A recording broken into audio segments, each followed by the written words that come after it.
Welcome to the Low Carb Athlete Podcast, where we focus on discussing topics to help you burn fat, optimize health, and improve performance in life and sports. Transform the whole you from the inside out with the holistic method. Let's dive in. Here's your host, Debbie Potts. Hey guys, it's Debbie, and I just wanted to give you a quick little message from one of our sponsors, Element. Element. It's spelled LMNT, but pronounced Element. If you haven't heard about this, Element is a tasty electrolyte drink mix with everything you need and nothing you don't. That means there's a lot of salt with no sugar, and it's formulated to help anyone with their electrolyte needs and is perfectly suited for those doing a keto, low carb, or paleo diet. And I think this is great for athletes, especially in the summertime and when you're training in warmer climates. Element contains a science-backed electrolyte ratio of 1,000 milligrams of sodium, 200 milligrams of potassium, and 60 milligrams of magnesium. None of the junk, no sugar, no coloring, no artificial ingredients, no gluten, no fillers. That's it. I like the unsweetened one because the other flavors do have a little stevia, but stevia doesn't do well in my body. So I prefer the unsweetened Element, and I like the packets because I can throw them in my bike bag when I go on a long bike ride or when traveling, and I can just dump a packet in my water, and it keeps me so much more hydrated. Because remember, we don't sweat out water, we sweat out minerals. So check it out. You've got a nice little gift from them if you use our discount code Drink Element. I'll put the link in the show notes. But using the code Low Carb Athlete, you get a free gift with purchase. You get a free Element sample pack with any order when you order with Low Carb Athlete on our special URL code. So support the podcast, support Element.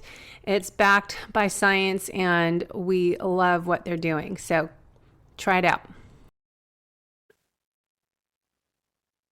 Hey, it's Debbie Potts, and I am bringing you Dr. William Davis on the show today to talk about the Supergut and amazing information. If you look at this book of mine, I've read this a couple times, and there's pages all folded down.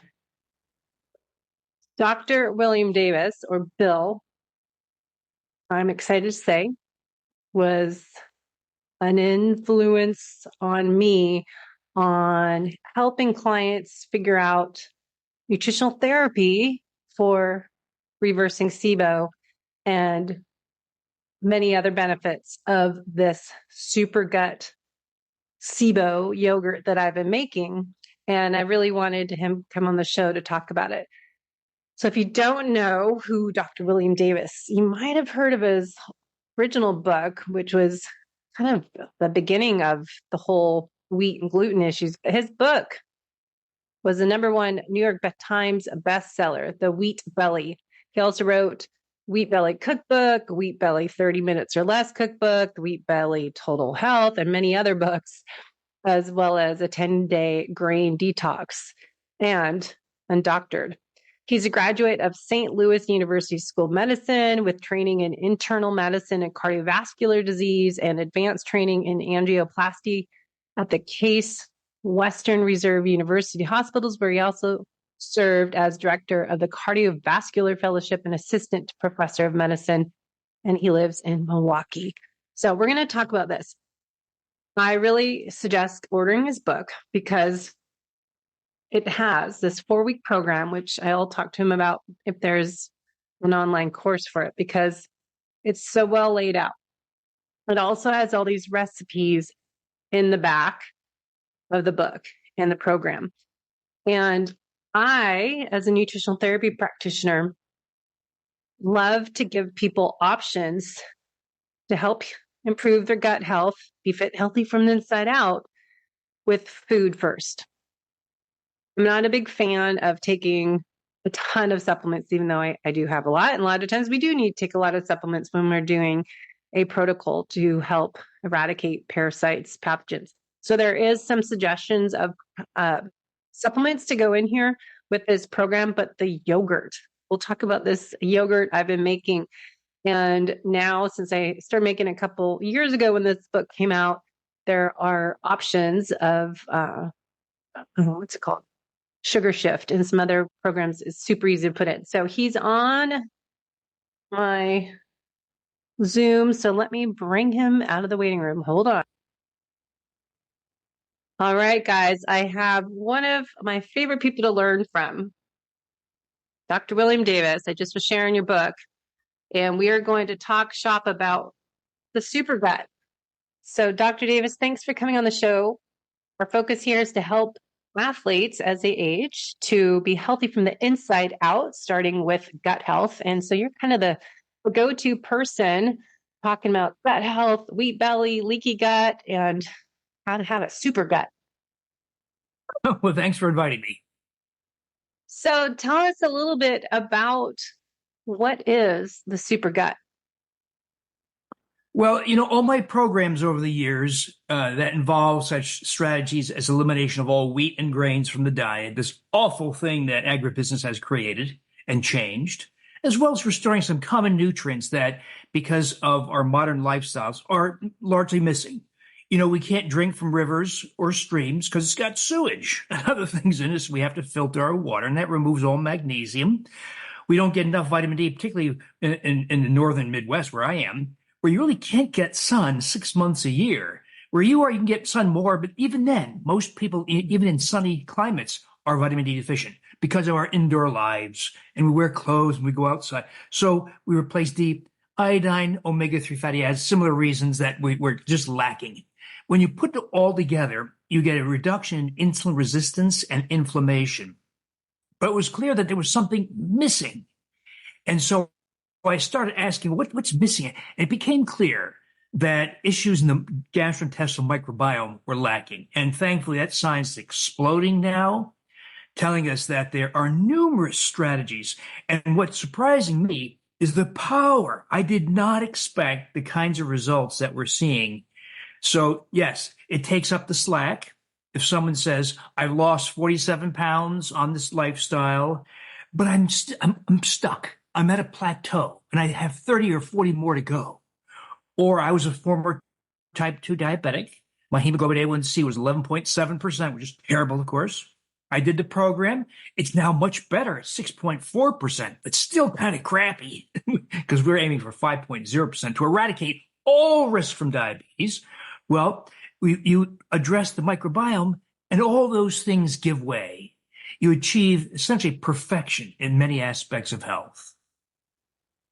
Yeah, I think I try to share on the show that just because you're exercising does not mean you're healthy, especially from the inside out. And as I was top age group triathlete and competed in marathons and trail running, 50K events and long distance 100-mile, 200-mile bike rides, but I still got my adrenal exhaustion, whatever it might be, metabolic chaos, and had all sorts of problems. But I was eating real food and doing more lower carb, but I was probably doing everything to the extreme on top of a busy lifestyle. But my purpose, I feel nowadays, is to share this information with our listeners because I think athletes think they're exercising, they're being fit and active, but they also end up eating whatever they want, and they might have some other symptoms that they're not being health optimizers. So what, besides being fit, active, do we need to be aware of to be fit and healthy from the inside out? Well, one thing that makes me cringe is seeing people carb load.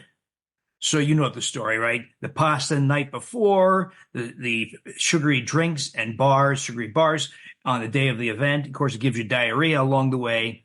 Well, when you carb load, you give yourself a dramatic increase in heart disease risk.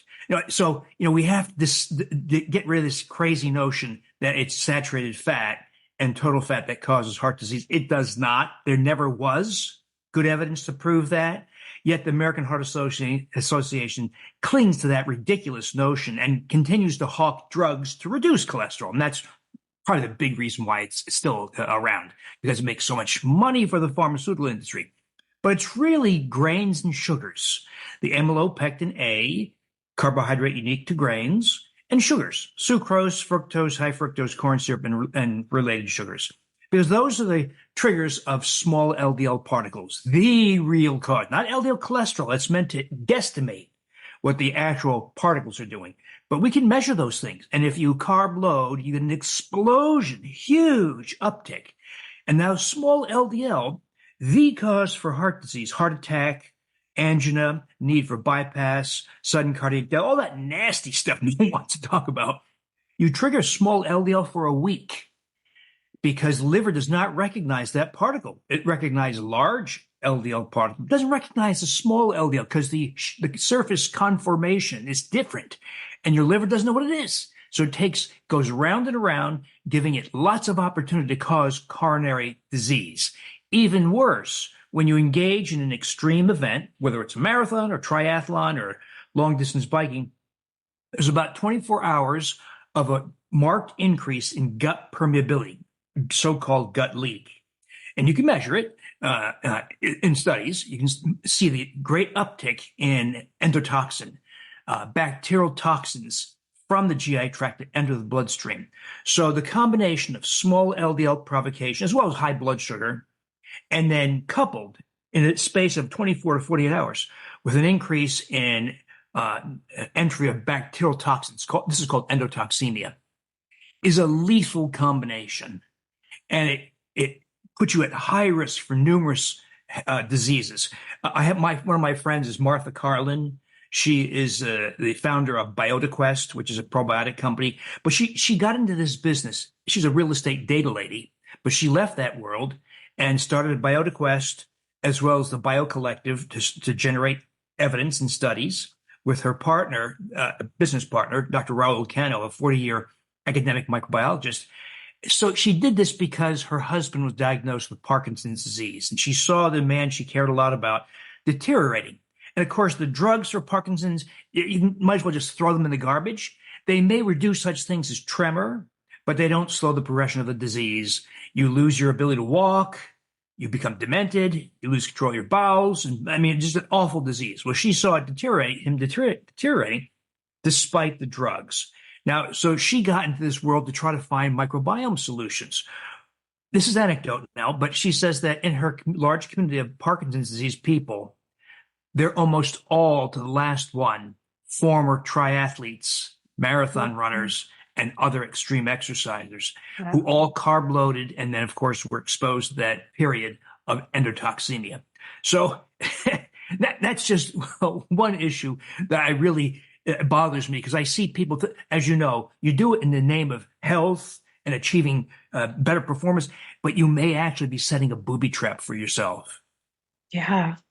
So kind of the order of operations, speaking, just reviewing what you're just saying. So we're more susceptible to getting leaks in our gut wall lining.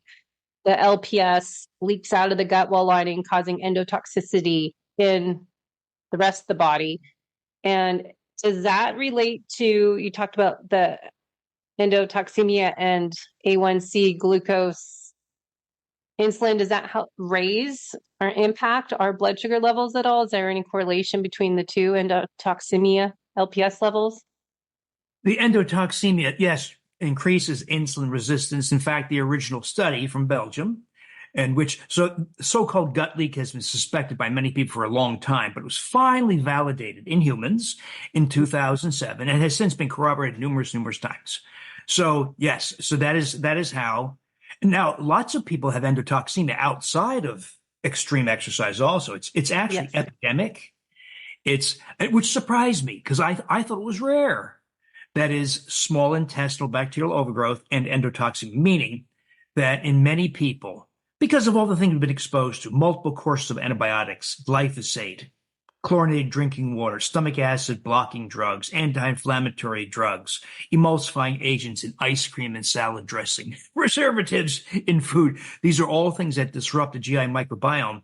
And by my estimation, half the population has small intestinal bacterial overgrowth, SIBO, that is the proliferation of fecal microbes. So these are microbes that are supposed to stay in the colon, way, way down in the GI tract, but have ascended into the 24 feet of small intestine. Well, the small intestine is by design very permeable because that's where you absorb, of course, vitamins and minerals and amino acids, etc. But when microbes, fecal microbes, ascend into the 24 feet of small intestine, they live and die very quickly. They don't live for a few hours.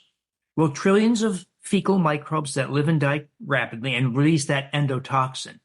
So now I thought this was uncommon. And what changed my mind was actually this thing here, the AIR device, AIRE, that you know about. I have one. Yeah. So this is the original one. The newer one is somewhere in my desk, but it's black.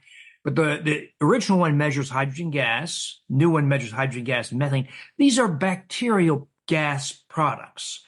And it helps you, these devices help you map where microbes are. Now, your listeners don't have to buy the device. It is helpful, but you don't need the device to identify SIBO and manage it.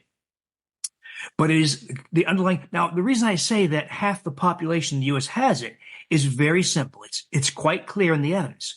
All we have to do is go to all the studies, the several dozen studies that ask this question. In condition blank, what proportion of people test positive for SIBO? Usually by H2 breath testing. So how about irritable bowel syndrome? Of the 60 to 70 million Americans with irritable bowel syndrome, it's probably more than that, what proportion test positive? It varies from study to study by about 31%. Well, it's about 18 to 20 million people right there. How about obesity? Of the 115 million Americans who are obese, what proportion test? About 50%. Well, it's another 60 million or so people right there. Go down the list of type 2 diabetes and prediabetes, sleep apnea, restless leg syndrome, fibromyalgia, autoimmune diseases, neurodegeneration, and you'll see that you easily exceed 150 million people.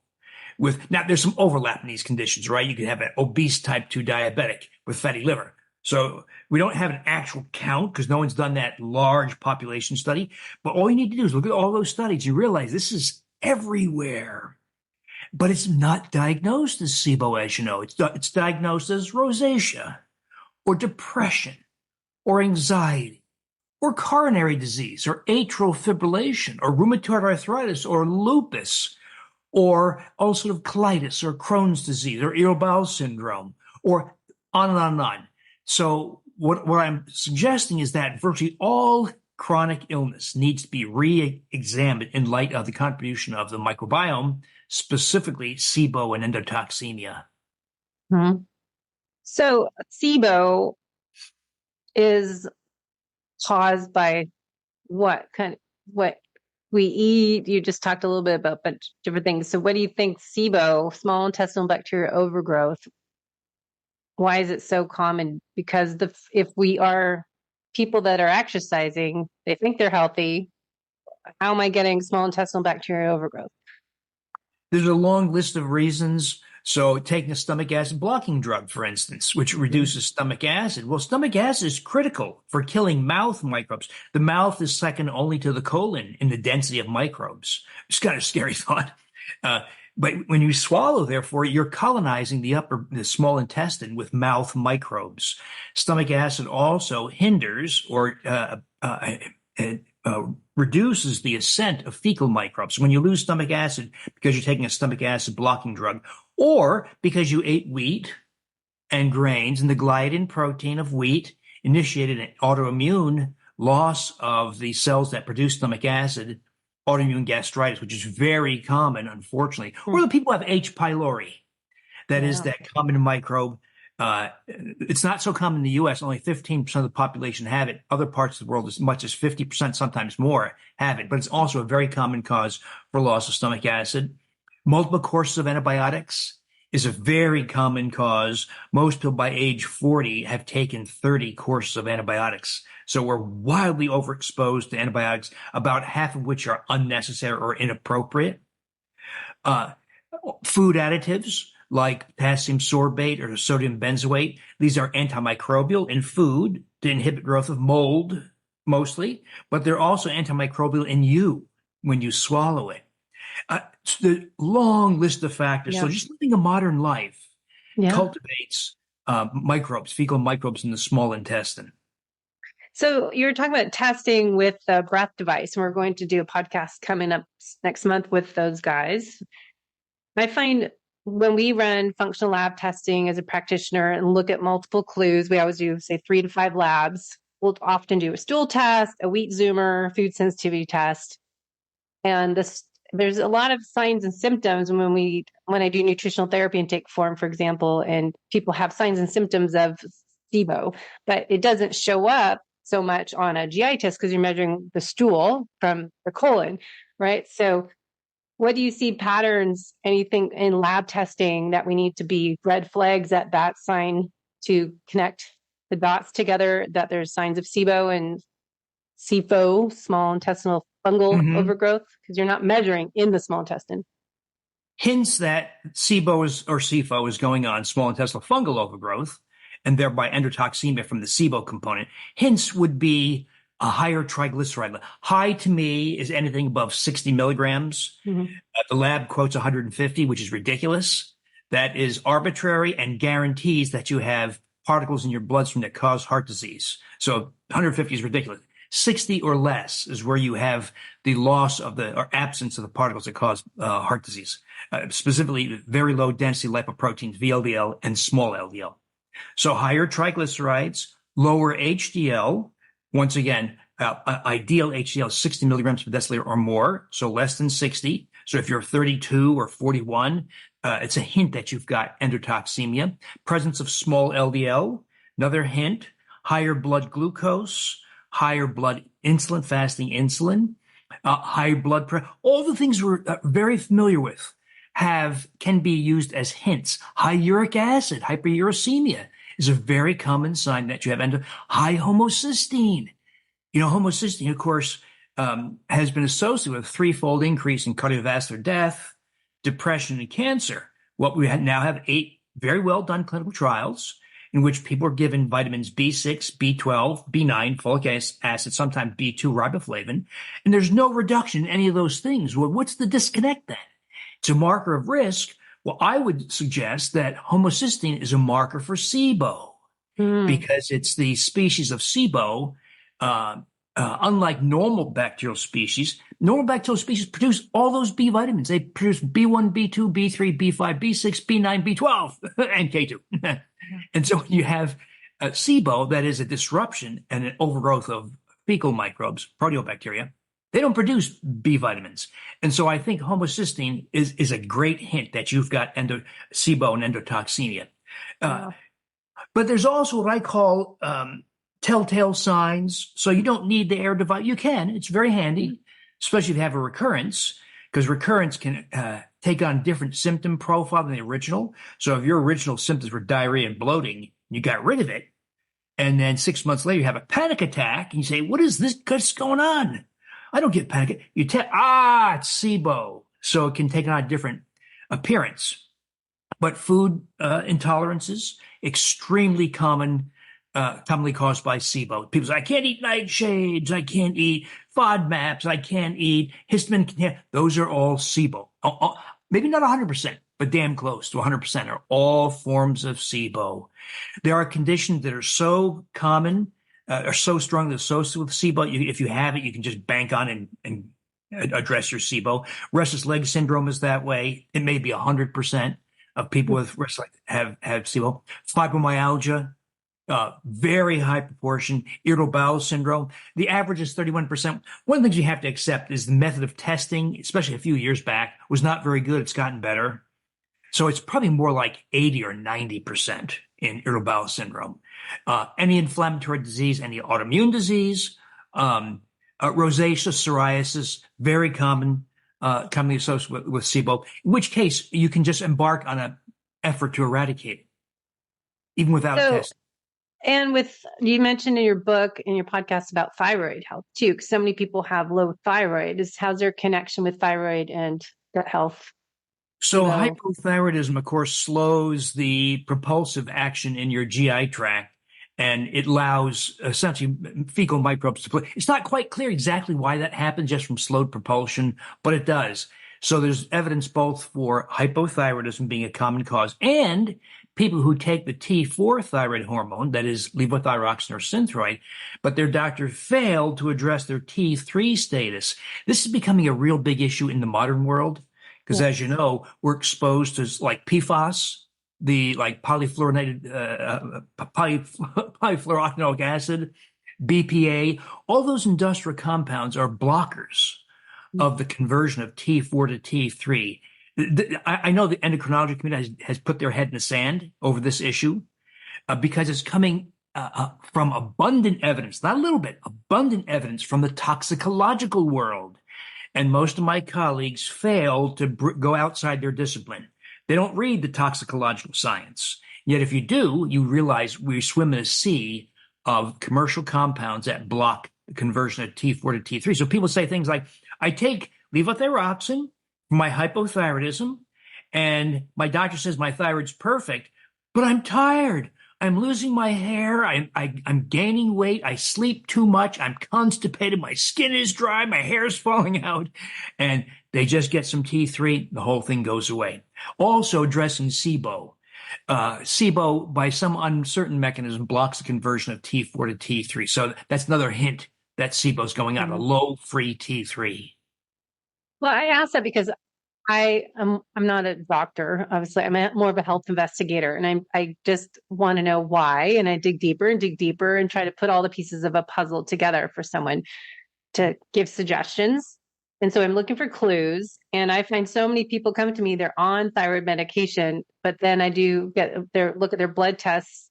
They're still low thyroid, and T3 is really low, T4. So it's always like, okay, you're taking this thyroid medication, but it's not doing anything for you. Is anyone looking at that, putting that together? No. There have been studies, but the reason why the endocrinologists balk at it is for a variety of reasons. One, they were brainwashed by the company that was making Synthroid, who used to claim, those desiccated thyroid is one way to get your T3. Mm-hmm. And they'd say, they're imprecise, they're contaminated, which is not true. That was the marketing. But it educated a generation of endocrinologists who still believe that's true, which is absurd. It's not true at all. So there's a lot of problems in the thyroid world. And of course, we can't expect endocrinologists who have their head in the sand over so many issues. I don't know why, by the way, why the endocrinologists are such a flawed profession. They're pig-headed, they're stubborn, they won't accept new information. I don't know why. It's just a really weird situation. But one of the things they will never look at, they'll never say, Deb, I think you got SIBO blocking the conversion of T4 to T3. Let's take a look at this and see if you have it, and then let's correct it. You'll never hear that from an endocrinologist, at least none that I'm aware of. Yeah, it's kind of sad. I wondered too with SIBO that so many people seem to have IBD, IBS, but there's a lot of other symptoms you mentioned that you might think, I don't have diarrhea, constipation, I don't have those issues, so I don't have any gut issues.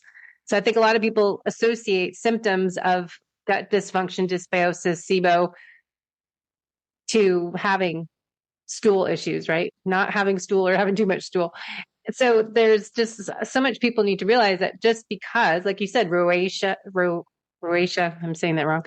It sounds like all these other extremity problems that can be related to your gut health and SIBO. And I looked up the research. Dr. Fasano has a great paper of all the chronic inflammation diseases that kind of you can correlate back to a leaky gut. So with SIBO and SIFO, say you just assume you have it, how do we get started and figure out, okay, this might be me. You're talking about me. I might need to do something about it. How can you help listeners get started in thinking there's something wrong? They don't know what it is. So you could use the AIR device. You can do the same kind of test in a lab or clinic, but the AIR device you do it in the comfort of your home. You buy it's about $200, but you can use it over and over and over. And the people close to you can also share it with you, your family. You wouldn't share a toothbrush with neighbors, right? So you put it in your mouth. That's one way. Another way would be just look for the signs of SIBO. It doesn't have to be gastrointestinal. Could be rosacea. Could be psoriasis. Could be fat malabsorption. It's a very common one where you see fat droplets in the toilet. Food intolerance, very common. In those conditions that are virtually synonymous with SIBO, especially fibromyalgia, restless leg syndrome, sleep apnea, and a long list of others. Now, here's the twist, though. So if the solution was something awful, let's say remove your small intestine, which is catastrophic, well, we better be damn confident you got it. There is an antibiotic, of course, Xifaxan. It's not very effective, maybe 55 to 60% effective. It's very costly. It's got side effects.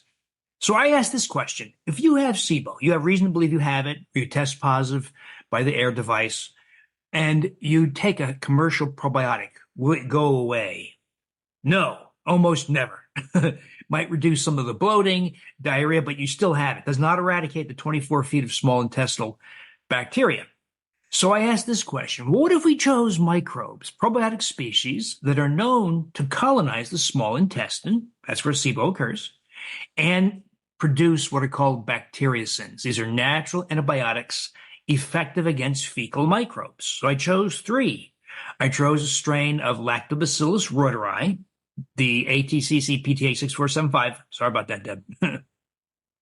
A strain of Lactobacillus gasseri, the BNR 17 strain, and a strain of a spore former, Bacillus coagulans. And I took all 3, fermented them, because when you buy a probiotic, retailers have to pay a lot of money for microbes. And so they put very few numbers in their capsules. And so you're paying a lot of money for maybe 1 billion or 2 billion, sometimes more.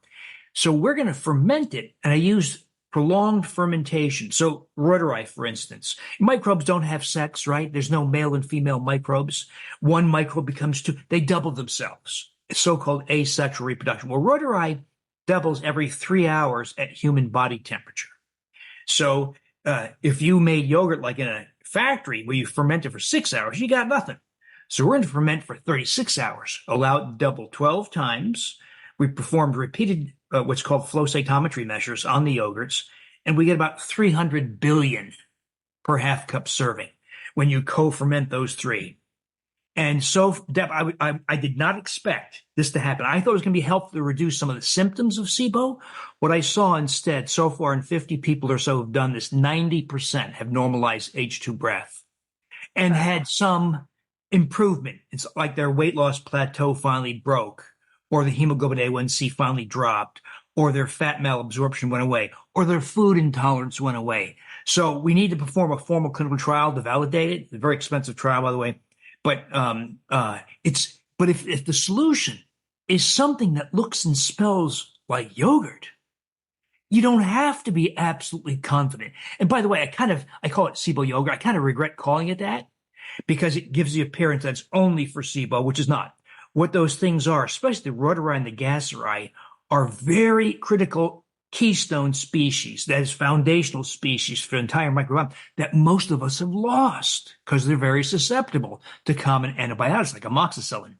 So we've lost it. So I think the real solution here is 4 weeks or so of that three microbe formulation, and then do it occasionally, 2 or 3 times a week thereafter. It seems to prevent recurrence. And you get all kinds of incredible benefits. The ladies love it because they start to lose their crow's feet, smile lines, and other wrinkles, and sebum increases skin moisture. Guys love it because it restores youthful muscle and strength. It increases testosterone by about 50%, older guys. It restores vaginal moisture in older ladies. A lot of ladies lose that as they age in their 60s, especially.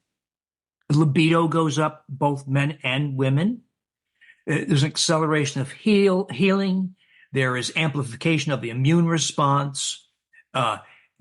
There's a provocation of the hormone oxytocin, oxytocin being the hormone of love and empathy. So there's an increased intensification of love and empathy for the people close to you. There's an increase in generosity. My favorite, there's increased acceptance of other people's opinions.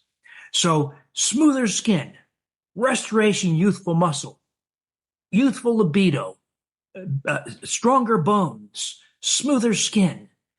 It makes us better human beings. So I heard you when you were promoting this book when it came out. I heard that. It's like, oh, I got to get this book. And I started making it and been making it again, trying to do it regularly because we'll talk about how much easier it is nowadays because there's some starters that make it simple than when I was doing this. So my question is, what you just talked about, those 3 different bacteria give you all those benefits, or I know you talk about all these different ones, and creating a menu, like I want this, this, and this. Can we do multiple different strains and mix it all together? Do we need to do, okay, this week I'm going to do these 3 probiotics, L-reuteri and Cassie one, and then next week I'm going to do it this way. What do you suggest if we want all those benefits? It's a work in progress. One of the downsides of doing all this is, let's say you like the reuteri outside of the SIBO yogurt experience. You like the reuteri because of all those effects, the smoother skin, muscle, all that stuff. Well, if you stop if you consume it, let's say for a few months and then stop it, all the effects go away within about a week. Mm. Because if your mom gave you that species, you'd have it for a lifetime, unless, of course, you're exposed to something that kills it, like antibiotics. But if you get it as the yogurt or as a probiotic, it stays with you a few days and then it's gone. Why? Yeah. Well, no one knows for a fact, but it's probably because we're not restoring the entire community or guild or consortium, the microbiologists like to say, that supports. In other words, microbes, just like humans, we don't live in isolation. We've got families and partners and neighbors and coworkers and communities. Microbes are the same. And if you don't have a full community that supports each other, it may not take up permanent residence. So we end up having to supplement these things chronically. So you have to kind of pick and choose. So if you want smoother skin, muscle, youthfulness, reuteri is your microbe. If you have a baby and you want that child to have better neurological maturation, less asthma, less likely to be a diabetic or obese as a teenager, and have a higher IQ, restore Bifidobacteria infantis during the first year if that child is breastfeeding. If you want to be smarter, a little happier, a little quicker on your feet, let's ferment Lactobacillus brevis. And so you can pick and choose microbes. Is there a limit to how much you want to do with this? You don't want to have 20 microbes fermenting. I'm hoping that by doing all this, somehow we distill all the wisdom down and we find some way. But the closest we have, by the way, is not so much these specific fermentations, it's fermented foods. Mm-hmm. So fermented foods is like throwing cow manure on your garden. You're going to grow a lot more veggies. They're going to be big and juicy. It's the same thing with fermented vegetables and other fermented foods. So that's often lost in the conversation. Fermented vegetables that you ferment on your kitchen counter, kimchi, kefirs, yogurts, but not the garbage in the store, the stuff you make yourself. Those are real important. So it's L-reuteri, and there's other bacteria. I've been trying to study this, and I get down different rabbit holes. But there's some bacteria, I think it's L-reuteri, that will make other bacteria. So they'll produce or cross promote. You get other bacteria from that, like L-reuteri, for example. Yes, there's all sorts of cross-feeding going on among microbes. So the best example is, once again, those fermented microbes. So let's say you ferment some cucumbers, so pickles, fermented pickles, not that stuff in brine. The pickles have microbes like Leuconostoc mesenteroides or Pediococcus penthesaceus. Well, these are microbes that don't take up residence in your GI tract. You eat them, you eat that pickle, and then you poop those microbes out. But in their passage through the 30 feet of your GI tract, they produce metabolites, as you point out, like acetate and other small molecules that feed the beneficial microbes. It might be reuteri, it might be Faecalibacteria, it might be Akkermansia. These are beneficial microbes. So the great thing about fermented foods is that they cross-feed beneficial microbes. That's the suspected reason why fermented foods are such a huge advantage in rebuilding a broken microbiome. And you have a ton of recipes in your book and on your website. I'll put everything in the show notes, but how to make those yourself, because they're not quite the same. Maybe at a farmer's market, but the stuff at the grocery store, fermented foods, I guess there's some good ones that are locally made, but you can easily make them yourself and have them each meal. And you can you're right, it's getting easier and easier to get fermented foods at the grocery store, sauerkraut, fermented pickles, and similar things. And you can so if you buy some fermented pickles, eat the pickles and then save the liquid. Drink some of the liquid, but save the liquid. And you can make fermented pickles from that liquid. because there's microbes in it. So there's some steps you have to go through to do this. You want no air because you want this to happen without air, so-called anaerobic fermentation. So you can either top it up with your water, and you have to use filtered water. You don't want any chlorine or fluoride in it. You can't use iodized salt. Just use plain salt because you don't want iodine. You don't want anything antimicrobial. You want veggies that don't have any coatings on them. Like when you go to the grocery, you see that wax coating on cucumbers, for instance. You don't buy that. You want preferably organic and uncoated vegetables, or of course ones you grow yourself because you're not going to coat it. So there's some basic steps to go through, but it's very inexpensive. The cost of the vegetables, that's about it. Some salt. And you don't have to buy a device. You can, but you don't have to. I use, for instance, old jars, pickle jars, marinara sauce jars. Make your brine about 2 tablespoons of uniodized salt per quart or liter. And then you just top it up so there's no air, cap it, and then you'll give it the duration varies depending on the vegetables you choose. So if you want to go faster rather than 3 weeks, you can use a starter culture. So like buy a fermented food like sauerkraut or pickles. You can use that as a starter culture. You can go to some companies like Cutting Edge Cultures, which is a sponsor of my podcast. But that's what I've been using for my yogurt, by the way. Yeah, excellent. Yeah, they're a good source for starter cultures. Yeah. So we want to make a yogurt, and the recipe's on the book. And then the fermented foods, do you suggest each meal or how much we should have some each day? There's limited evidence. The best evidence comes from a husband-wife team at Stanford, Erica and Justin Sonnenberg, and they did a study where they compared frequent consumption of fermented foods with frequent consumption of so-called prebiotic fibers. These are fibers that nourish microbes. And hands down, the fermented foods were far better. But it appeared that those effects developed with consumption of 6 to 8 servings per day of fermented foods. So not big servings. It could be a couple of bites of kimchi. It could be a couple of sips of kombucha. It could be a bite of a pickle. It doesn't have to be a lot, but it seems to take quite a bit. So I tell people, make it easy.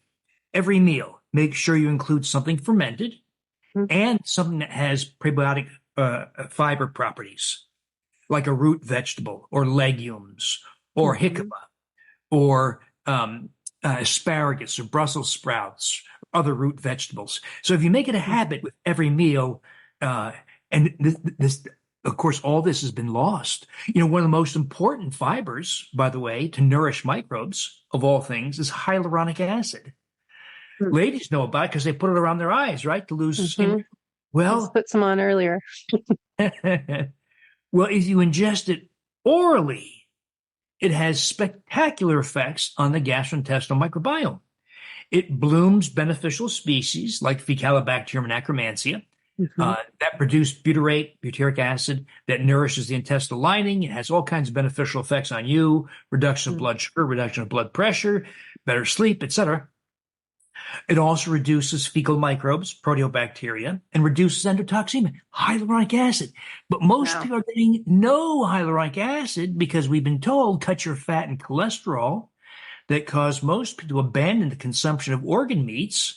And I see people buying boneless, skinless chicken breast where the collagen and the hyaluronic acid was thrown away. So return to hyaluronic acid sources. Unfortunately, most modern people say, yuck, I don't want to eat brain and skin and heart and tongue. So we get it from supplements. Does it still have the same amount of supplement? Like I take my, I hate thinking what I'm eating, but it's organ caps from Body Health. But I'm taking it in a capsule form. You have to take 6 capsules. Is that included in there? You know, I've never seen a quantification.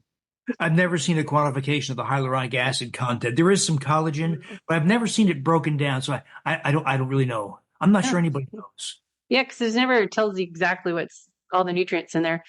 So another thought too, is at Expo West Natural Product Show a couple weeks ago, and they have all the new products coming out. And your kefir, Lifeway, the kefir bottle, they were really promoting their product. And there's a lot of prebiotic, probiotic products out there. So like Poppy, have you seen the drink prebiotic soda with the Poppy that Coca-Cola, I think, is looking to buy? Or they're huge. They're everywhere now. And it's so funny. It's like, do these even work? So I think that a lot of the marketing out there, the trends right now seem to be prebiotic, probiotic drinks and in soda pop and these foods. So is it, it never sounds as good as it is. It's kind of false advertising, you think, getting prebiotic, probiotics from processed foods, sodas? I can't speak to that product specifically. I will say that it's easy to make. I make what are called sparkling juices. So most of us avoid juices because they're so high in sugar. But if you put a fungal species, Saccharomyces boulardii, I heard that. Yeah, it makes delicious effervescent juices. So all people have to do is get that microbe either as Floristore. It's a commercial product. You can get it at Walgreens, Walmart, and Target or Meijer. So Floristore, or you can get the cutting edge cultures. They have I forget what they call it, but it's a sparkling juice mixture. It's got Saccharomyces boulardii. It's got some other microbes in it also. So either way, if you use the Floristore, empty a capsule into any volume of juice. Just make sure the juice has no preservatives. Once again, no potassium sorbate, no sodium benzoate, and then cap it lightly, because it's going to, by 24 hours, you're going to see it bubbling. It's producing so much carbon dioxide. I let it go in my climate. I keep my house at 70 degrees. So it takes about 60 hours on your kitchen counter to ferment most of the sugar out of it. So you want to taste it. If it's still a little bit sweet, let it go another 12, 24 hours. So we ferment it so that the sugar is gone, and we drink a half cup several times a day. It's one of the most important things you can do, not just to rebuild your gastrointestinal microbiome, but also to protect yourself should you need to take a course of antibiotics. Yeah, that's a good trick. I heard that. So I want to get into, you have that, I think on your blog page, I heard you talk about that drink in the other podcasts, but do you have kind of a summary we can talk about this program in here? Because I think it's so well laid out in your book, Supergut book, a 4-week plan to reprogram your microbiome, restore your health, and lose weight. Because assuming that we all have leaky gut, assuming we have gut inflammation, dysbiosis at some level, I feel like everyone seems to have something. No one has a clean gut. Anytime I do someone's wheat zoomer, they seem to be reactive to wheat, even though they don't think they are. They're always in the red. I don't have anyone in the green that doesn't react to green. I don't know if there is anyone out there in the US. And then LPS levels on there are always elevated on everybody. So seems like we all just need to go, okay, we need to do this type of program and just reset and reboot our gut system, right? Yeah, it really is rampant. It's everywhere. And, here's another perspective.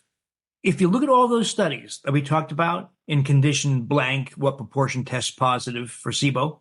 Well, if you look at all those studies and ask, how many of the healthy controls? So a lot of these studies will do this. 100 people with, let's say, irritable bowel syndrome or ulcerative colitis or whatever, 100 healthy controls. Typically like college students who have no gastrointestinal complaints, no diarrhea, no bloating, no other diseases. They're healthy kids. Well, they test positive. It varies from study to study. Typically 5% to 44% test positive for SIBO. So in other words, lesson to take is that even in people who appear to be healthy, they can still have SIBO. Now you might say, well, maybe the method's flawed. So there are some challenges with the testing, but the test has gotten pretty good, and it is quite reliable nowadays. And it's getting better. There's recent evidence, Mark Pimentel's evidence from Cedars-Sinai, that hydrogen sulfide you can now measure. And that is proven to be yet another source. In other words, you can test negative for hydrogen gas, yet you still have SIBO of a different sort because your microbes produce hydrogen sulfide, and that's often experienced as diarrhea. But so many people who think they don't have any problems have it, and you won't know it till you show up with diverticulitis or colon cancer or unexplained weight gain or depression, or on so many other health conditions you'd never think had its source in the gastrointestinal microbiome, but it does. Well, that's why I feel like we should just get to healing, repairing, restoring our gut health, and just start taking action and not wait till we have something serious, as that chronic inflammation disease that we are really having to struggle, but be health optimizers and choose the self-care, take action now. So your 4-week program, week 1 is prepare the soil. What does that mean? So I liken the gastrointestinal microbiome to a backyard garden. So not in your climate, but in northern climates. So maybe late April, early May rolls around, you're going to have a backyard garden. So maybe you lay out a 10 by 10 plot. You pick out the twigs and the rocks. So you prepare the soil. Well, the gastrointestinal microbiome is very similar. Prepare the soil. Of course, there's no dirt and twigs. It means things like filter your drinking water to remove the chlorine and fluoride. Don't eat synthetic processed foods that have emulsifying agents or synthetic sweeteners like aspartame. There's a whole long list of things you can do that clean up the soil, essentially. And then we plant seeds. In your backyard garden, seeds for cucumbers, tomatoes, and zucchini. In your GI tract, these are microbes. So it could be reuteri, could be gasseri, could be fermented foods. And then you water and fertilize your garden. And of course, you don't water and fertilize your gastrointestinal microbiome, but you feed them. You feed them the things they need, such as root vegetables, legumes, and other things. And so it's very, very simple. But as we talked about, it really helps to make it a habit. And it's very rare for someone to have a perfect microbiome. No one quite knows what a perfect microbiome looks like, but even people who seem to be healthy often have massive disruption of their gastrointestinal tract. Just hasn't reached consciousness yet. So 2 things to throw in there, and I have so many questions. I'm trying to keep on track, but if you are having all these FODMAP issues, people that turn to carnivore, do a strict carnivore elimination diet, as I've heard you say in other interviews, and your podcast is so great. People should listen to for your show for sure. You do great ones. That you're not solving the why. Like, why do you have these problems with certain foods and food sensitivities, but why people feel better eliminating everything and just sticking with meat, and how, they might have some fermented vegetables and work on treating SIBO. Have you had that conversation with people going, well, I'm just sticking with strict carnivore for my solution? Yeah, what happens is people eliminate all sources of these fibers that nourish microbes. And so you could call it carnivorous diet, you could call it ketogenic diet, you could call it an elimination diet, you could call it an elemental diet, all different names. FODMAP, low FODMAPs diet. What you're doing is essentially starving microbes. Now, when you starve microbes, if you have a dog and you don't feed your dog and you have it tied up, it's going to die. Same thing with microbes. You don't feed them, they eventually die. And so many species die. So you lose diversity. So it's a very destructive process to eliminate those fibers. But there's another layer also. There are microbial species that if you starve them of those fibers, some species can consume your intestinal mucus. Intestinal mucus is protective. And so one common microbe that does this is called Akkermansia muciniphila, mucus lover. So you starve it of fibers, it turns to your intestinal mucus. So it causes colitis, intestinal inflammation, it causes endotoxemia, and it can lead to all kinds of, that's why people say, I'm carnivorous or ketogenic, and I lost all this weight, my waist shrunk, my blood pressure dropped, my triglycerides are now perfect. But a year and a half in, they say, I'm now constipated. My triglycerides are back up to 180. My blood sugar's going up. What's going on? And the people, this used to happen in the old Atkins days. People would say things, well, you're not doing the diet right. And I say, I am doing the diet right. It's because they developed disruption of their gastrointestinal microbiome. So those diets are very destructive if conducted for more than a few weeks. Okay. Just side question there. And so continuing on, week 2, we go to reseeding our garden. So anything there we want to discuss? We're reseeding. So week 1, we prepared the soil. Week 2, we reseed the garden. Kind of talk about that with the probiotics. So it could be a probiotic. Commercial probiotics are largely a disappointment because the way they formulate them is they just say, oh, we think this microbe is helpful. Let's throw it in. This microbe might be, let's throw it in. And there's no thought given to what are called consortium or guild effects. There's only one company, and they're also sponsored by podcasts, BioTeQuest, what I mentioned earlier. They try to incorporate those shared metabolite effects. And so in something called Sugar Shift, for instance. We're doing a podcast with them too, by the way. Mm-hmm. But I know of no other company that's done that. Another problem with commercial probiotics is that the numbers of microbes are so small because they're so expensive. People say, well, my probiotic has 30 different microbial species. Well, if there's, let's say, 15 billion, that means there's only 500 million of each. So too small. It's 500 million sounds like a lot, but in microbes, it's nothing. That's why we're getting 300 billion or so with our fermentation projects. And so probiotics can be helpful, but they're largely a disappointment. I think you're much better saving your money. There are those products that do work, like the BioTeQuest. I think products do work.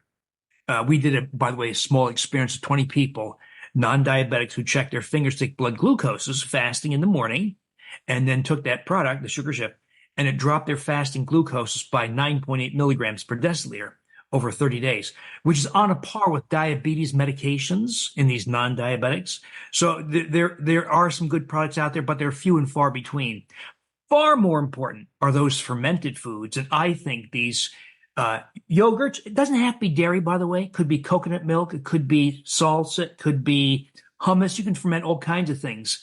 But getting some of those really important microbes, Reuteri and Gaceri, at the top of the list, extremely important, not just for SIBO, but for rebuilding the entire microbiome. And then, of course, feed them. Mm-hmm. Yeah. And then week 3 is add water and fertilizer. And then week 4, you talk about growing your Supergut microbiome garden. So you talk about that. But then also, when do we need to add some supplements? So the prebiotic fibers and related compounds, what the Sonnenbergs like to call microbiota accessible carbohydrates, there's a lot of debate. Prebiotic fibers, polysaccharides, there are other forms of fiber. But, I tell people, don't worry about that. Just use the Sonnenberg's idea of microbiota accessible carbohydrates. Those are the things that nourish microbes. It could be the galacto-oligosaccharides, for instance, in black beans or chickpeas. It could be the fructo-oligosaccharides in a root vegetable. There's a whole bunch of them. Mm-hmm. I don't think you listeners have to memorize that. Just know that root vegetables, foods like Brussels sprouts, asparagus, jicama, legumes, dandelion greens, leeks, onions, garlic. These all nourish the microbiome. But for convenience, people can buy such things as inulin powder. That's a common one. There's also acacia fiber. That's another common commercial product, or mixtures of these things. I just remind people, don't be over-reliant on the commercial products, because you can actually cause overproliferation of species, because you want variety. And just as primitive humans do, you want variety in the fibers. What about, you were talking, I've heard you speak about taking NAC, curcumin, berberine, and the green tea. Can we talk a little bit about the benefits of adding in these programs into your protocol? So we use them as strategies as part of an antifungal and sometimes antibacterial. I'm worried, though, that some people don't understand and I'm talking about our colleagues. They say things like, take curcumin or berberine forever because of the evidence it reduces blood glucose or blood pressure. Now, wait a minute here. Well, berberine and curcumin or turmeric are virtually non-absorbed. If you take, for instance, 100 milligrams of curcumin, you poop out 99 milligrams. Yet there's good evidence. It reduces C-reactive protein, that measure of inflammation. It reduces the knee arthritis pain in your knee. So how can it have these effects if it's not absorbed or it's minimally absorbed? And so people try to force absorption by adding things like black pepper, piperine, nanoparticle emulsions, etc. I think ignoring the fact that it probably works because they work on the microbiome and the intestinal barrier. You don't want it to be absorbed. You want it to stay where it's doing its work in the GI tract. Now, N-acetylcysteine, we use that in the hospital. When people, like kids with cystic fibrosis or people who have COPD, chronic obstructive pulmonary disease, or have pneumonia, they get really thick plugs of mucus, and it plugs up the airways. And you can get a pneumonia from that, and you can't breathe. So one of the things you do in the hospital is you give them aerosolized N-acetylcysteine. It's called Mucomyst. And it's very effective at dispersing the mucus. Well, what happens when you take it orally? It disperses the intestinal mucus barrier. And if taken chronically, it causes endotoxemia. It causes inflammation of the intestinal. So it's very bad to take chronically. I see people saying things like, well, it's the precursor to glutathione, so it's good for your brain. Well, it's going to cause all kinds of problems. So you always have to ask, why do things work? Why do they? And so once you start to do that, you realize N-acetylcysteine is something you might take for a week or two during an effort to eradicate H. pylori in your stomach, or maybe to help tip the scales in eradicating your CFO, because fungi love to hide in a so-called biofilm, and the NAC disrupts it. You know, one of the best disruptors of the mucus barrier is ethylene glycol. That's the stuff they use, the bowel prep for a colonoscopy. Colonoscopy. It's extremely destructive. Yeah, that colleagues telling people to take it chronically for constipation. Oh no. So you can see all the rules have to be re-examined in light of what happens in the GI tract, to the mucus barrier, to the intestinal barrier, to microbes. Well, I always have found over the years, getting into more of this health investigator side, that in lifestyle and all the biohacking world, everything is more is not better. Less is sometimes more, and finding that Goldilocks effect for everything. And it's even, as you're saying, the berberine and NAC, people are promoting that you take that all the time.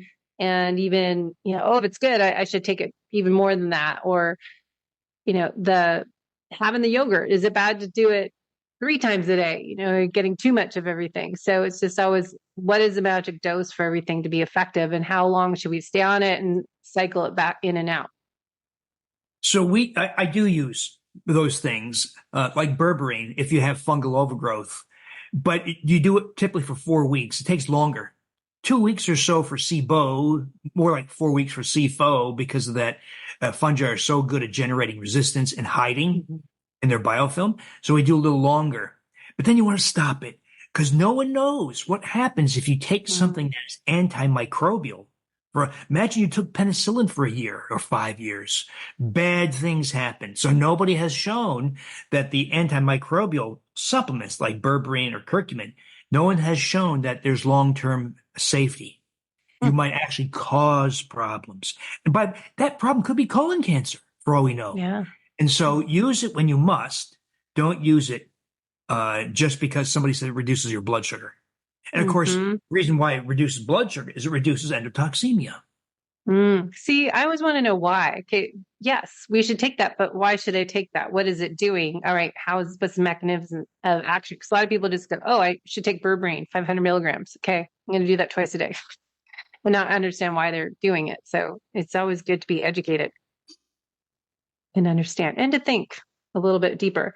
So even, I know we're going to wrap up here, but the green tea, clove tea, oregano oil, all those different things you talk about, is that something we need to not overdo for 4 weeks? Or is that good ongoing as a green clove tea? Deb, a lot of people start this process with a lot of gastrointestinal problems, right? Abdominal pain, diarrhea, bloating. So one easy way to give yourself some relief in the short term is to make what I call clove green tea, based on these observations. The eugenol essential oil of cloves increases the thickness of the mucus barrier transiently. The green tea catechins cross-link mucin proteins in mucus, and they convert the mucus from a semi-liquid to a semi-gel, much thicker. And then if you get indolent FOS, it makes it a little sweeter, but it also blooms butyrate-producing species like Faecalibacterium.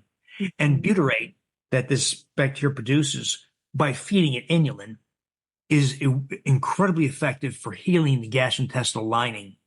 So we make this thing called clove green tea. It's very easy, and you sip it, and people have amazing relief that tends to last days, hours to days. My son, for instance, he made it, and he said to me one day, he says, "Dad, I never told you this, but I have the imposter syndrome. I always have a dialogue in my head saying, 'You don't know what you're doing. You have no idea what you're doing.'" And he said, "I've had it for years. I drank the clove green tea. It stopped completely for the first time in years." Well, that's not proof of anything. Yeah. But he did it for a few months, was free of those effects, and then stopped it. Gets busy, forgets, right? It comes back. He goes back on the clove green tea. It goes away. You know, when you can turn on something, turn it on, turn off, turn on, turn off at will, it's pretty good evidence of cause and effect. And so it was a great illustration of yet another aspect of endotoxemia that can be reduced with this clove green tea. Mm-hmm. Yeah, I need to do another podcast on just endotoxemia because I keep reading about it and talked to Tom or Brian we had on the show this past week. And I just think it's just something people need to be educated about because there's not a lot of information out there. And just, as I said, when I do people's wheat zoomer test and look at all their labs together, you just keep seeing that. And it seems to be a common theme, as well as saying the butyrate production and the bacteria overgrowth. I mean, it's like, why does this keep happening? And how many people are thinking this is their normal and don't know they could be thriving with just such simple program as you're talking about in your book for 30 days and then recheck and maybe do it again in a few months and see how you feel. But it's amazing how people just like, oh, I'm getting older. I hate that excuse. I'm getting older. I can't do these things. This is just what happens with age. Not so true, is it? With regards to aging, I think the Rotary effect. So there's two ways that Rotary works. One is by provocation of oxytocin from the brain. And the other is from colonization of the small intestine, bacteriocin production, thereby reducing endotoxemia. So Rotary is so important. But among its effects, as we talked about earlier, is smoother skin, return youthful muscle, increased libido, amplification of the immune system. I think we really are not just making better human beings, but turning the clock back 10 or 20 years. And that's just one microbe, of course.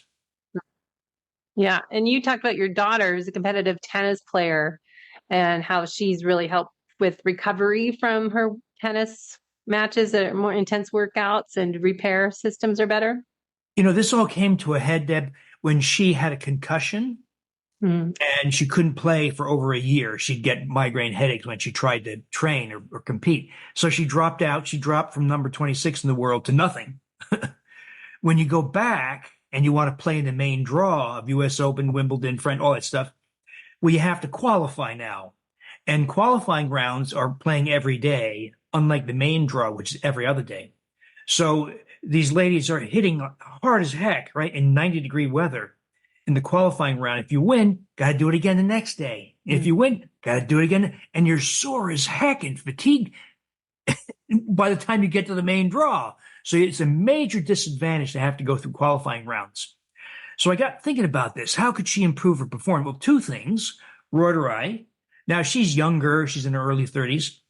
But the return of muscle can be dramatic.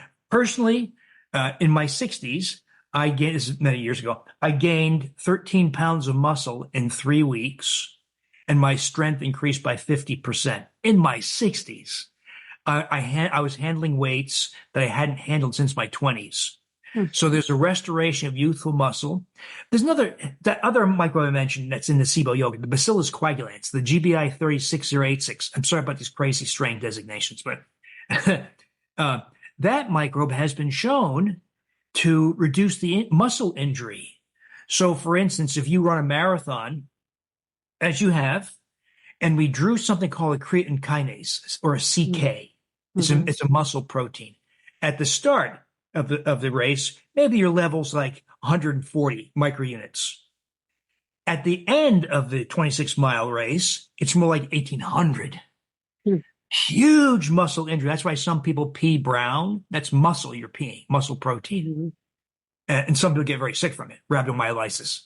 Well, that means, and you've heard this before, after a triathlon or a marathon, you can't compete again. You can't do 2 marathons in a row, or very few people can, because you're so darn sore from muscle injury. Well, Bacillus coagulans cuts muscle injury by half. So, and with my daughter, it means she's going to be exhausted after her winning her qualifying round, but she's much less exhausted, much less sore, and better prepared for the next round. So it's a competitive advantage. Yeah. Reuteri and Bacillus coagulans. And by the way, those things we talked about that are lacking in the modern diet, collagen and hyaluronic acid, also competitive advantages because it reduces abdominal fat and it increases lean muscle mass. And so, you need that. But wouldn't have known that except for this ridiculous blunder called cut your fat and cholesterol. Just a little blender. Small part of history. So I know I don't want to take up your evening, but just to finish up, what have you learned since your book was out? Because I've heard you say, that didn't get in the book. Any big things that you didn't get in the book that you wish you could update it and give us some new lessons discoveries? in body composition. So we did a small clinical trial in ladies to document the skin effects because the ladies are so interested in that. And we did get a marked increase in dermal collagen and dermal thickness, and ladies lost their wrinkles. They were happy. But they also lost an extraordinary amount of waist circumference, which I did not expect. It was a skin clinical trial, but lost very little weight. So how can ladies lose up to 8.5 inches off their waist over 90 days with no change in diet or exercise? But not lose weight, presumptively increase muscle. As I experience, as many people in my audience experience, as has been shown in animal studies. So I'm trying to set up another trial where we actually measure muscle like DEXA or other methods. But I think what I stumbled into, Deb, is a way to restore youthful body composition, less abdominal fat, a restoration of youthful muscle, because muscle is so important to your long-term agility, independence, bone health, and metabolic health. So an increase, not like Schwarzenegger, just a restoration of youthful muscle like you had when you were 25. So that is a real exciting development that I stumbled into. That's good. I think we all want that. That's what I'm talking about as we age over 50, living our best life in our second half of our life, thriving as we age and not struggling, and improving quality of life as we get older. I think it's important. Hey, Deb, And I've it's got a these hard choices. stop right here. Yeah, I know. Yeah. I didn't know what time Sorry. it was. So thanks so much. I'll put everything in the show notes and give you guys the information where to find him and join your inner circle. Okay, Deb, terrific. Thank you. Hey, my fellow aging endurance athletes, just a reminder, if you like what you listened to today, make sure to share this episode with your community. Head to debbiepotts.net to set up a free discovery call to learn more about my personalized coaching programs, especially if you are on a mission as myself to improve the aging process and start training to be my best self when I am 80, 90 years old. So I am on a mission to live my best life and be my best self the second half of my life. So if you're on the same mission as me, head over to my website and YouTube channel to learn more ways to improve the whole you from the inside out with the holistic method. All right, guys, hopefully you enjoyed that conversation with Dr. Davis on tips to build your super gut so you can improve all sorts of benefits as he discusses in his book, Supergut. You can find more information on his great podcast, which I really love because it's short and sweet and to the point, which so many podcasts are getting to be 3-4 hours long and they're way too long for me. So I like the 30, 45 minutes, hour max podcast, and Dr. Davis has a great one, as well as information on his blog page. So you can look up Dr. Davis, infinitehealth.com, and check out the Supergut and how he connects the dots between gut health and common modern ailments and complaints. In his book, he shows you what you can do in a 4-week program to restore your health and address multiple health conditions. So for sure, get his book. Supergut shows you how to eliminate bad bacteria and bring back the missing good bacteria with a 4-week plan to reprogram your microbiome based on research and techniques that not only get to the root of many diseases, but improves your level of oxytocin, the bonding happy hormone, brain health, promote anti-aging, weight loss, which we talk about fat loss and increased lean body mass. So I hate using the word weight loss. We don't want to lose muscle as we get older. We want to lose fat. So we want to be more specific and say fat loss.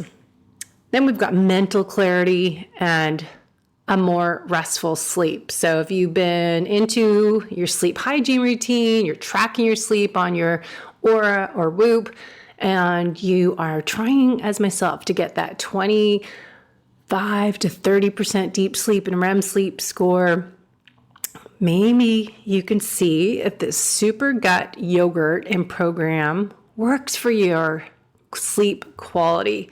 So I'm always experimenting what impacts my sleep and not make a difference. So it is being consistent and having some biometrics as your Aura ring to see if there's any differences. But I really think everyone should read this book. Supergut explains the science clearly and has more than 40 recipes, a diet plan. I don't like the word diet either. Food, nutrient-dense food plan, and resources so you can pinpoint your gut issues, correct them, and rebuild long-term health and well-being, which is what I try to talk about on this show and what I do with my own coaching clients. What can you do to improve your aging process so you're thriving as you get older? How can you improve your gut so you're fit and healthy from the inside out? You don't know what you don't know, so ideally you do some functional lab testing, looking at 3 to 5 different labs, and let's put the missing pieces of the puzzle together. If you don't want to invest in your health, because functional lab testing is not covered by insurance, you do need to pay out of pocket directly to Rupa Health or the lab test companies we use. But you can also just, assume. I am sure I have some dysbiosis. I am sure I have leaky gut and small change fatty acid deficiency, low butyrate production, maybe you have low nutrient absorption, and perhaps you have small intestinal bacteria overgrowth and small intestinal fungal overgrowth, candida. So looking at this in lab tests, or maybe you just need to do this type of program and be preventative or assume you have it. So Dr. Davis talks about modern humans have induced dramatic disruptions of the external world environment. So we have disrupted the internal ecosystem, the composition of microbiomes dwelling in our GI tracts. So not only have we lost the species that used to provide us with important functions, we've allowed unhealthy species to proliferate and occupy parts of the GI system where they do not belong, up in the small intestine, for example.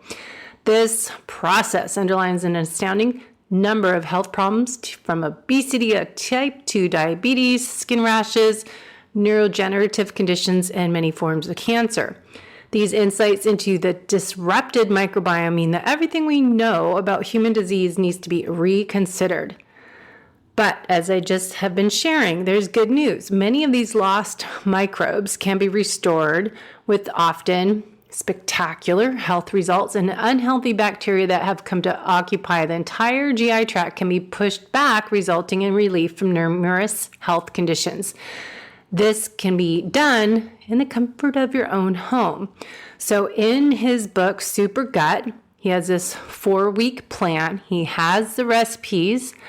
I've been suggesting to most of my clients to try this yogurt. It's not really a yogurt. It's kind of the yogurt's the holding all these good bacteria. So we ferment the yogurt at 100 degrees. I just made another batch and put it in for 38 hours and used my culture starter that I got, and I'm trying to do some different ones. But L-reuteri and Gasseri is what I just made. So I've been doing this each morning and having my yogurt each morning and mixing it with some cottage cheese and adding some berries. So it's a good alternative to something to eat in the morning post-workout, or maybe you're doing a 2 days. Myself today, I did a little lift of my legs this morning in the gym. Then we rode hills for an hour, and then I'm swimming at noon, master swim for an hour 15 minutes. So I need to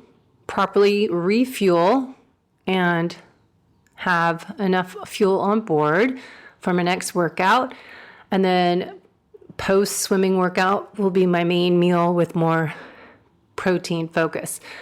But I think this is very fascinating information. I've been diving down deep rabbit holes, understanding the why, the mechanism in action, how this is all connected, talking about the gut health, leaky gut, the gut-brain connection, a vagal tone, heart rate variability. We can figure out how you can be your best version of yourself.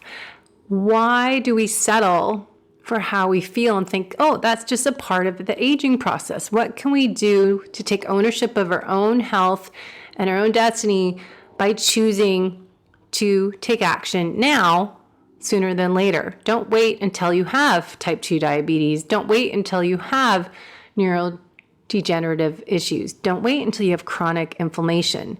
So in Supergut, Dr. Davis explains how we've lost the microbes in our natural microbiome, our good bacteria, how we can restore the lost microbes, as with this yogurt and this 4-step process, to provide the right good bacteria, and the result will be smoother skin, reduced wrinkles, deeper sleep, reduced appetite, acceleration of healing, increased empathy, and many other effects he discusses on his podcast and his book and other interviews. Now, he also says 1 in 3 people have allowed unhealthy pathogenic microbes to take over the entire length of their GI tract, a process that can be experienced as irritable bowel syndrome, fibromyalgia, restless leg syndrome, and also lead to skin rashes as rosacea, autoimmune conditions, which most people have and don't know it, depression, the neurodegenerative conditions as Parkinson's, even colon cancer. So preventative health, we have a choice to do this now and improve your microbiome before we have obvious red flags. So identify, manage the overgrowth with unhealthy microbes from the comfort of your own home, making this yogurt. And often you don't need prescription drugs. Restore the lost microbes using this unique method of the yogurt, and why you ferment it 36, 38 hours, because you'll ferment it that long a time at 100 degrees, high counts of bacteria results in these amplified health benefits. So I would really check it out. I really enjoy this book, and I keep rereading it because there's lots of information. So what can you do? Let's summarize the 4-week program. So we begin in our podcast talking about these 4 steps. And just to review, there are 4 weeks. And in the summary, you can look in the book and get this yourselves. But they begin the process by eliminating factors that disrupt the bowel flora that happen in the first place. So Dr. Davis talks about avoiding sugars, sugar-containing foods, non-caloric sweeteners. And I did want to ask him about monk fruit, erythritol, stevia, because I'm finding that is possibly problems for a lot of people, and we don't know it. It's starting to come out that might cause some gut issues. Now, avoid emulsifying agents as the polysorbate 80 and carbomethylcellulose. That's in a lot of packaged foods. So even if you're buying foods that are in a package that say keto, they're usually filled with a bunch of fillers. So avoiding foods from packages when possible and get one ingredient foods is ideal.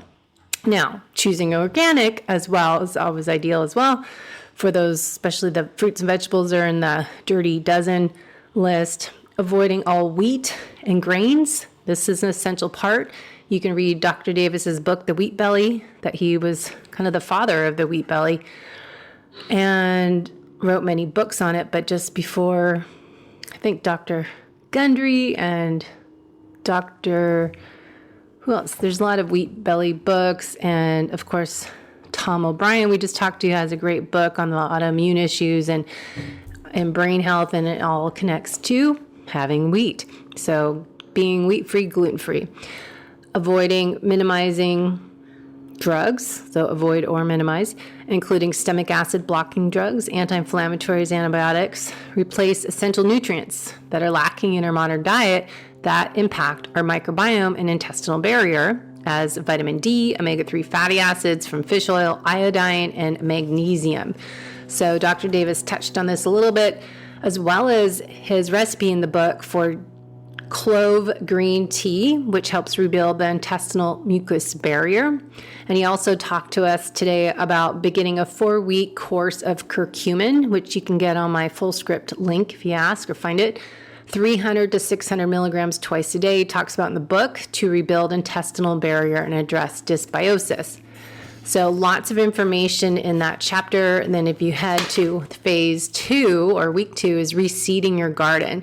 So after you've prepared the soil, you've removed the microbiome equivalents of the rocks and other debris, then he starts talking about process of reseeding your garden of bowel flora with a healthy bacteria species, including keystone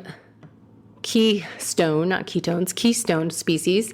So we make that probiotic yogurt that is all in the book and all the recipes in there and the different strains and the different benefits. So you can kind of choose from the menu of what goals you are looking for. Include at least one fermented food a day in your food plan. So you can make it yourself very easily. Lots of recipes in here on how to start your own fermentation efforts of vegetables and different things you can ferment. So then we go into week 3. So then we're talking about the fertilizer. So we're adding water and fertilizer to our garden. So the 3rd week of the program, we start getting the gut more comfortable and you're adding prebiotic fiber. So we always talk about fertilizer for your garden or with the prebiotics. And I always feel like I need to clarify the word fiber because I always think first fiber means bread, wheat products, right?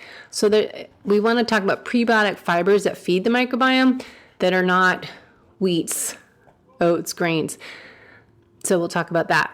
Now, we want to help the bowel flora and cultivate microbes for our overall health.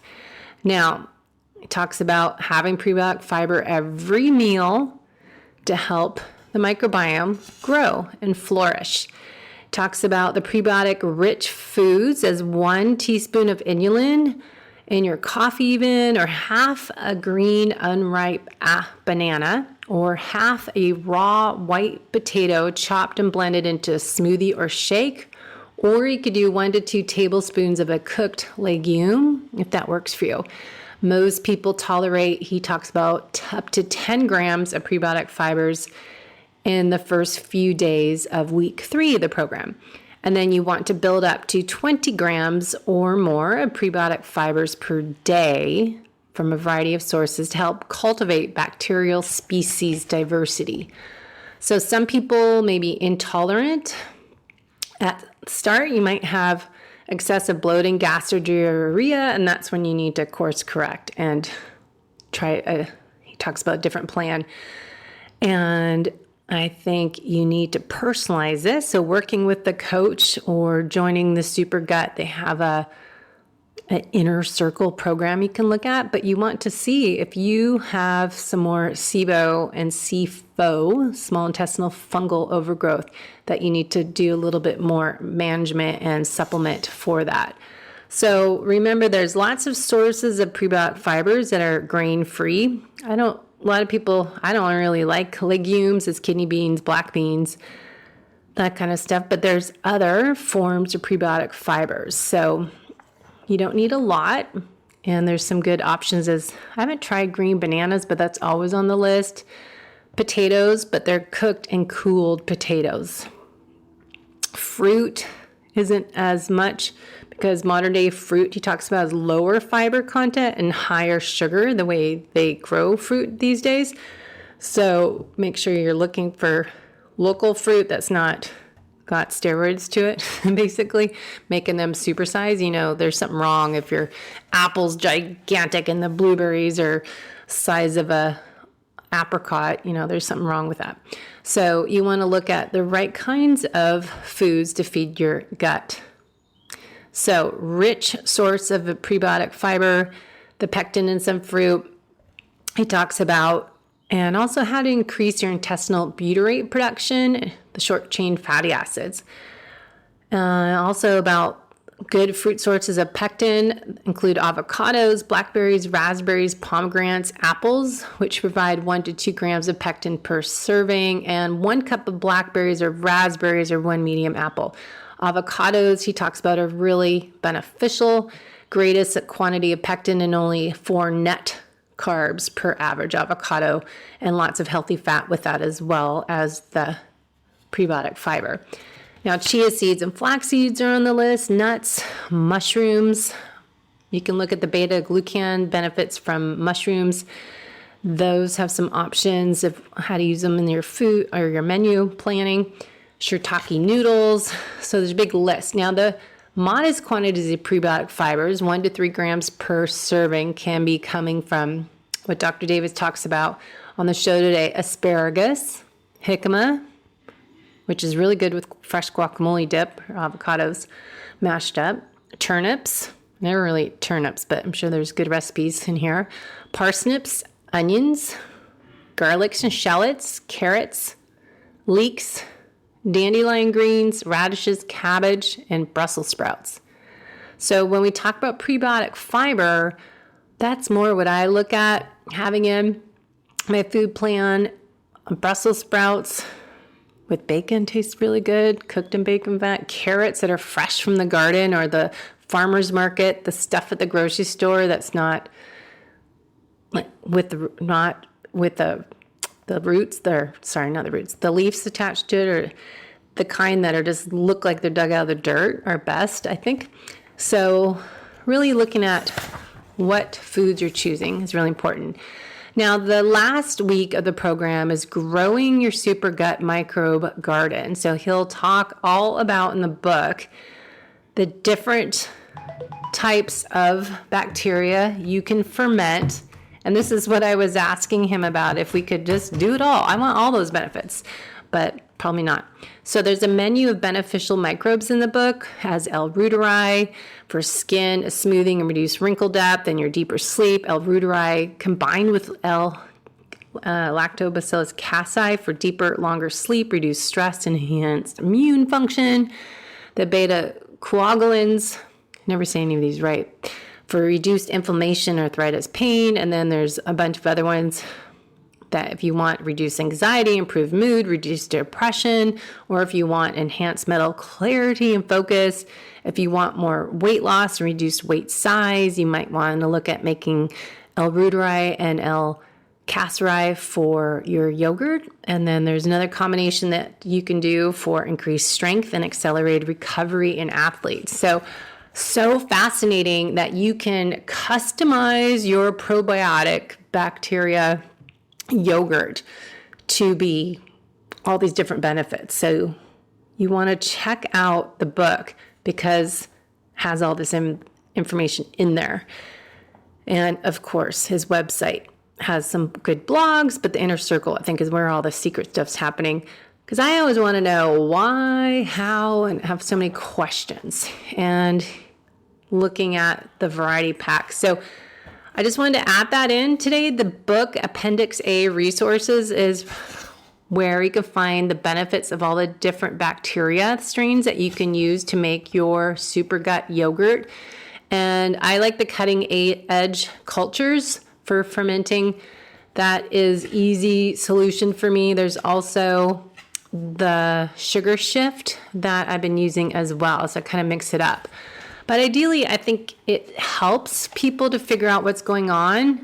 If you do some functional lab testing as a wheat zoomer, a GI stool test, and blood chemistry markers, and watching your metabolic health markers, then we can figure out a little bit more what is best for you, as well as using that Air device that we'll do a podcast coming up soon on how to use the breath device to figure out how you react to different foods. So that's with Food Marble, and I can put a link in the show notes because it is so affordable instead of having to do a SIBO test. I think it's really helpful to do this breath test. So you can listen to podcasts coming up with those guys. There's also the stool testing I talked about, Vibrant Wellness Gut Zoomer, or a GI map, or Genova GI Effects Comprehensive Gut Test is another one we do.